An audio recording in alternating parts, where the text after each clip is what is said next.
Bonjour, Ali, Margot, enchantée. Tu vas t'installer dans le salon. Alors tu m'as parlé du fait que tu as passé, je crois assez récemment, en entretien. Oui. Et ton objectif c'est quoi en venant me voir? D'essayer de mieux m'exprimer en entretien face aux responsables, etc. Ok, parce que là par exemple, dans le dernier entretien que tu as passé, ça a été... ça s'est bien passé, pas très bien passé. Est-ce que tu sais mettre le doigt sur les difficultés que tu as pu avoir? Des fois, à cause de mon stress, j'ai du mal à m'exprimer. Parce que il se passe quoi? Parce que, en fait, j'ai pas envie de dire les mauvaises choses et je sais pas c'est quoi les bonnes choses. Ok, du coup tu dis rien? Ouais. Je bégaye un peu, je parle dans ma barbe. Ok. Alors, bonjour, Bonjour. vous allez bien? Ça va. Alors, on voudrait savoir quel est votre métier. Alors mon métier c'est de faire du coaching et de la formation en communication orale et plus précisément sur tout ce qui va être prise de parole en public. Donc d'aider les gens très concrètement à être plus à l'aise quand ils parlent devant d'autres personnes. Le meilleur moyen aussi de commencer à reprendre le contrôle de ton corps, c'est de commencer par la respiration. La respiration, le seul petit souci, c'est que quand on respire en général, et surtout quand on stresse, on fait... et ça se passe dans la poitrine. Et ça, la respiration de poitrine, c'est une respiration qui va avoir tendance à soulever tes épaules et à te mettre encore plus de pression que tu n'en avais au départ. Donc l'idée, c'est de faire descendre à fond la respiration pour retrouver la respiration d'un enfant qui dort. Et un enfant qui dort, ça respire par le ventre. Donc très concrètement, ce que je vais te demander, c'est de mettre une main sur ton bas-ventre.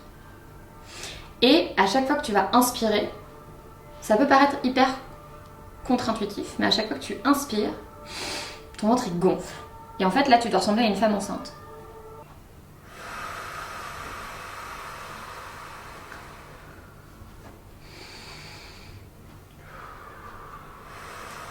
Bah, quand je suis arrivée à Sciences Po, donc j'avais 18 ans, et à 18 ans, j'avais un peu deux projets. J'avais le projet de cœur et le projet de tête. Le projet de cœur, c'était d'être artiste et notamment chanteuse, donc de faire une carrière dans la chanson, dans la musique. Et le projet de tête, c'était d'être journaliste, parce que ça m'intéressait et finalement ça rejoint ce que je fais aujourd'hui. Ça m'intéressait dans le journaliste le fait de non seulement d'aller chercher l'histoire des gens, mais de trouver un moyen de la mettre en valeur. J'ai eu envie, comme j'avais la chance de à la fois avoir une formation académique, donc je comprenais un peu ce que c'était un discours, ce que c'était structurer un propos, ce que c'était argumenter, et en même temps ce que c'était incarner un propos aussi, comme j'avais fait du théâtre et de la scène, comme chanteuse, comme comédienne.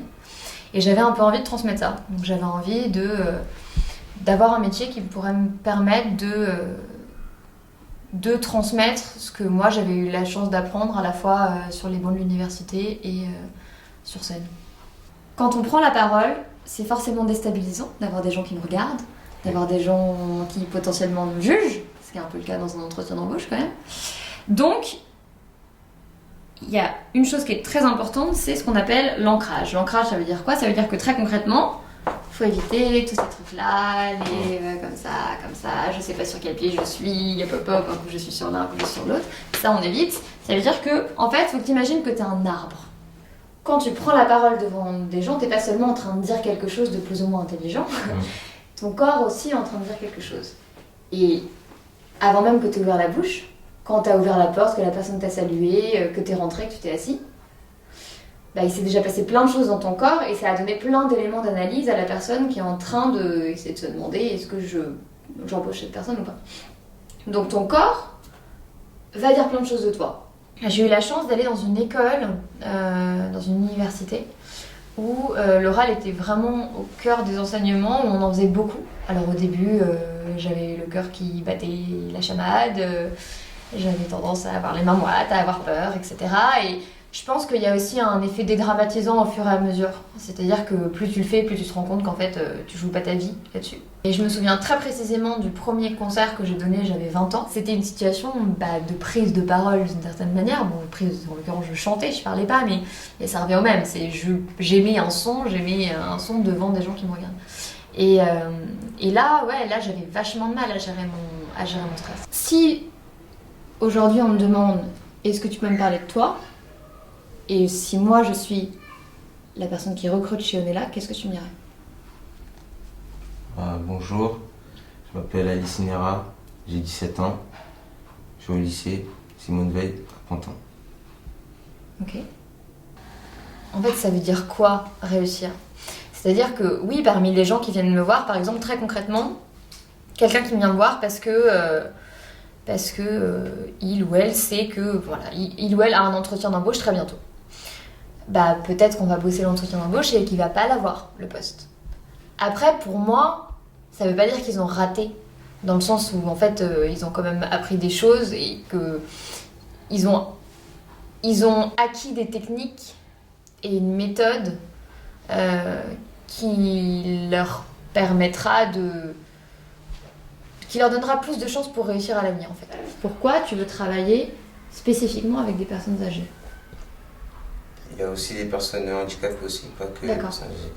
Parfois, par exemple, il y aura des personnes âgées, ils n'ont pas de proches, et donc ils doivent se démerder eux-mêmes, donc c'est pour ça que j'aimerais bien les aider dans la vie quotidienne, Ok. à faire les courses, à les accompagner au rendez-vous, etc. Sachant que toi tu vas pas directement les aider, toi tu vas embaucher les gens des personnes pour les aider. Ok. Donc on a qui tu es, quelles sont tes qualités, on a pourquoi tu veux travailler avec eux. Est-ce qu'il y a un autre message que tu aimerais leur faire passer? Et que j'espère qu'il y aura toujours quelqu'un à côté d'eux, quoi, pour les aider. Ok. Maintenant que tu as des ingrédients, l'idée c'est que tu vas reprendre ton propos, tu vas reprendre ton discours, sauf que au lieu que je te pose des questions, tu vas faire toute l'histoire tout seul, sans moi, en essayant vraiment de toujours creuser un peu plus. Faut toujours un peu plus creuser, quand tu veux. Alors, je suis une personne sociale qui aime aider les personnes. En fait, moi, je considère que j'ai réussi à partir du moment où je vois un avant et un après. Comme tout à l'heure avec Ali. C'est-à-dire que je considère qu'à partir du moment où il y a quelqu'un qui vient me voir avec un discours qui est insuffisant par rapport à l'objectif, c'est-à-dire pas suffisamment convaincant par rapport à l'objectif, et qu'après un travail de 30 minutes, 40 minutes, 45 minutes, 1h, 1h30, on aboutit à quelque chose qui est beaucoup plus convaincant, pour moi là j'ai réussi. Après peut-être que pour l'échéance, ça sera pas suffisant. Donc oui, c'est peut-être un semi-échec. Mais enfin, moi je juge pas les choses comme ça en fait, dans le sens où pour moi c'est un investissement à plus long terme que juste cet entretien d'embauche, je l'ai réussi, je l'ai pas réussi, et parfois c'est même pas une question de est-ce qu'il a été convaincant à l'oral, c'est juste que peut-être que son CV était pas suffisant, et ça moi j'y peux pas grand chose. Donc il y a plein d'éléments en fait, donc c'est difficile de juger de ça, la réussite ou l'échec. Est-ce que tu peux me parler en liant bien, en essayant de bien lier donc ce que tu disais, donc être ta qualité, qui était le fait d'être quelqu'un qui aide les autres, et le lier à cette expérience-là, en essayant de développer vraiment non seulement ce que tu as fait très concrètement, plus c'est précis, plus on y croit. On était en minibus, ensuite on était parti vers Paris, on tournait pour voir les SDF qu'on voyait. On avait quelques-uns qui étaient couchés, des fois ils n'étaient pas arrivés, donc on posait à côté d'eux. Vous posiez quoi? La nourriture, Okay. Les sandwichs, on les mettait à côté d'eux, et des fois on leur donnait, ils nous remerciaient et ça faisait plaisir. Qu'est-ce que ça t'a fait d'échanger avec eux? Ça me donnait encore plus envie de les aider. Pourquoi? Parce que quand ils parlaient, ça se voyait qu'ils étaient mal. Moi je me mettais à leur place. Ok, donc il y a un truc en fait, c'est touchant, ça t'a touché quoi. Ok. En fait moi là aujourd'hui j'ai envie de trouver un équilibre entre continuer la formation en prise de parole, parce que je pense qu'il y a un vrai enjeu. C'est qu'il y a un vrai enjeu de pouvoir aussi. C'est-à-dire que concrètement aujourd'hui les codes de la parole, ils sont connus et ils sont maîtrisés par des gens qui en tirent du pouvoir et qui sont des gens qui déjà de base ont du pouvoir. Donc ça fait que renforcer la confiscation du pouvoir. Et je pense qu'il y a un vrai enjeu dans la prise de parole de dire moi je veux donner aussi des moyens à des gens qui pensent que leur vie est nulle et qu'ils n'ont rien à dire sur eux et leur montrer qu'en fait non, ils ont des idées à défendre, ils ont des choses à dire, ils ont des choses à mettre en valeur. Donc j'ai envie de continuer là-dedans et j'ai envie d'y être encore dans 10 ans parce que vu qu'à peu près personne en France ne s'est formé à ça, il y a du monde à former, donc je crois que dans 10 ans j'aurai pas fini. Après j'ai envie aussi parce qu'à côté j'ai une activité encore de chanteuse, de comédienne et d'écrivain. Et ça, c'est des choses que j'ai envie de continuer aussi, parce que j'ai pas non plus envie de me noyer dans mon boulot, de faire plus que ça et d'oublier, moi, mes plaisirs personnels. Donc, essayer de trouver un équilibre, monter un peu sur scène, continuer à écrire, et en même temps, continuer la formation. Armstrong, je ne suis pas noir, je suis blanc de peau. Quand on veut chanter l'espoir, quel manque de peau, oui, j'ai beau voir le ciel, l'oiseau, rien ne lit là-haut les anges, zéro, je suis blanc de peau. Voilà.